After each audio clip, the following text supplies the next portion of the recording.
They didn't end slavery, they just rebranded it. After the Civil War, white lawmakers panicked. Their free labor force was gone, but they weren't about to start doing their own field work. So they created new laws, black codes, vagrancy charges, apprenticeship scams, then later Jim Crow, all designed to lock black folks back into unpaid labor legally. I am Vaughn Frazier, creative brand strategist, storyteller, and writer. And let me break it all down. See, after Lincoln got assassinated, Andrew Johnson, a known racist and former enslaver, became president. He pardoned thousands of Confederate soldiers and did nothing to protect black folks during Reconstruction. That was the signal. The South knew it was open season again. States like Mississippi wasted no time. They passed laws saying that if you were black and unemployed for just 2 weeks, you could be labeled a vagrant. Couldn't pay the fine? You'd be locked up, then leased out to plantation owners and factories. That wasn't justice. That was slave labor in a new uniform. In Mississippi, a freedman named Green Cottingham was arrested for vagrancy and leased out to work in coal mines. He died doing forced labor. This happened decades after slavery was abolished. They even targeted black children. If your parents died or couldn't afford to raise you, the courts could assign you to work. And the old enslaver had legal first dibs on your labor. Imagine being a 9-year-old orphan child and getting sent back to the same white man your parents escaped from. That's not freedom. That's generational psychological warfare. And it got worse. Sharecropping was supposed to be a fair deal. You know, you grow the crops and we split the profit. But the landowners, nah.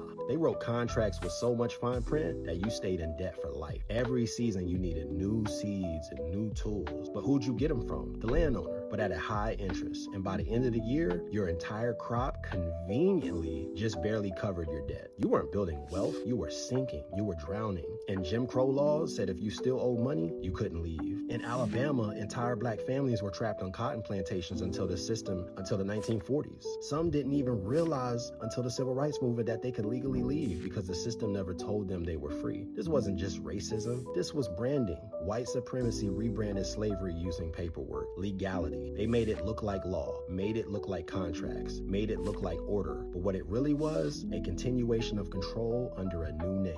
This isn't just ancient history. These systems echo in today's prison labor, juvenile courts, and housing discrimination. Tragic.